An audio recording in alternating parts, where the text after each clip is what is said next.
Are you looking for the best robot vacuum? In this video we will look at some of the 4 best robot vacuum on the market. Before we get started with our video, we have included links in the description. So make sure you check those out to see which one is in your budget range. Starting at number 1.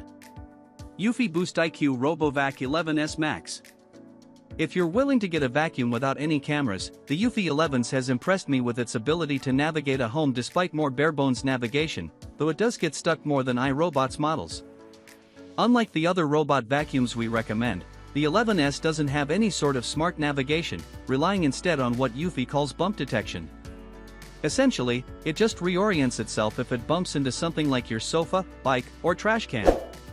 It doesn't allow for as much granular tweaking for convenience, and it'll require you to be more hands-on with cleaning and keeping it on track, but it'll save you a good deal of money while still getting the job done. Strategist senior writer Liza Corsillo loves the 11S, which she used for 5 years.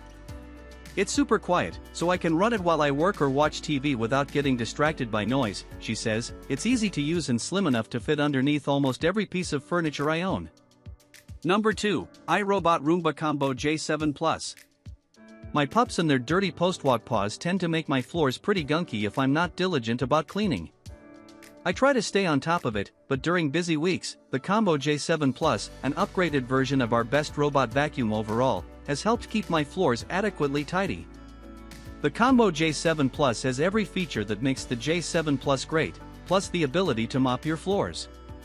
After it sweeps things up on the front end, water will spray out the back, and the Combo J7 Plus will swing down an arm that has a mopping pad to brush over your floors and give them a nice clean.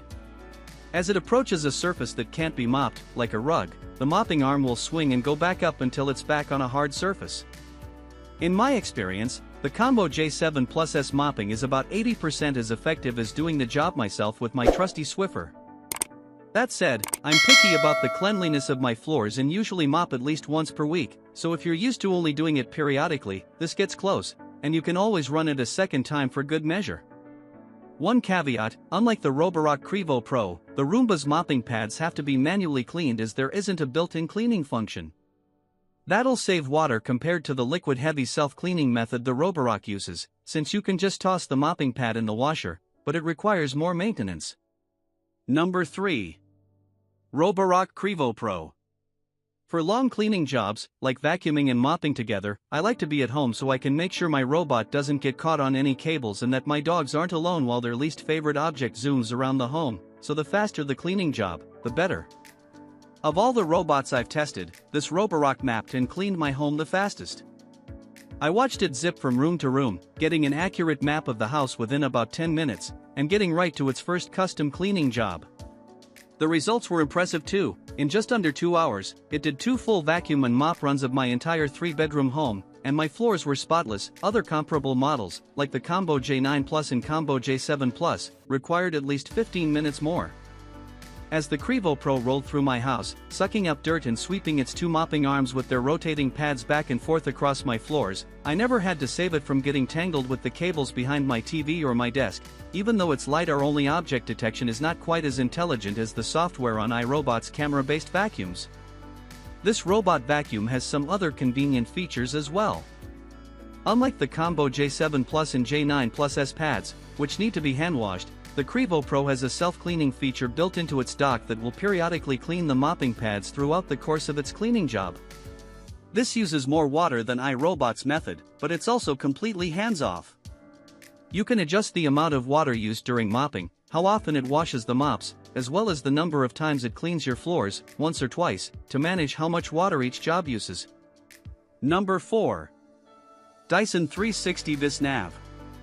Dyson has long been one of the largest names in vacuum cleaners, and it's quite well known for its air purifiers as well. When I heard Dyson had a new robot vacuum, I had high hopes. My trusty V7 Motorhead has kept my floors spot-free for about 5 years. After a couple months of testing, I'm impressed. Dyson's dust tracking makes for a unique cleaning experience that lets you monitor the dirtiest parts of your home, and the actual vacuum does a great job at picking up both large particles like pet hair and dust clumps as well as tiny specks of dirt my pups tend to drag in throughout the day. Unlike iRobot's vacuums, the Vis Nav only has one brush, but it's larger than any other brush I've seen on a robot vacuum and feels quite similar to the brush on one of Dyson's stick vacuums. Even with one less brush than the J9 Plus or J7 Plus, the Vis Nav did just as well at cleaning my floors. Before I ran the Vis Nav for the first time, I let my home accumulate a week's worth of dust and other debris to see how the vacuum could stack up against my V7. After a single cleaning job, the Dyson left my floors feeling just as clean as when I used my V7, which is to say I hardly found any dirt the vacuum missed.